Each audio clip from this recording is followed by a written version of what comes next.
અને હવે વાત કરીએ રાજકોટની, જ્યાં કલેક્ટરની પુરવઠા બેઠકમાં તડાફડી છે। સાંસદ રામ મોકરિયાએ સસ્તા અનાજના નમૂના આપ્યા છે, તો હલકી ગુણવત્તાના અનાજના વિતરણ સામે તપાસની માંગ કરાઈ છે। અલગ અલગ દુકાનમાંથી નમૂના લઈ કલેક્ટરને આપ્યા છે।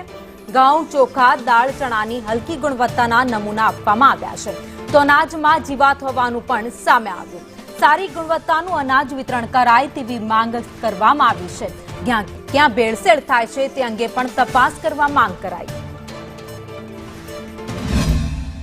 યશસ્વી વડાપ્રધાન નરેન્દ્રભાઈ મોદી લગભગ 80 કરોડ લોકોને 5 કિલો મફત અનાજ આપે છે।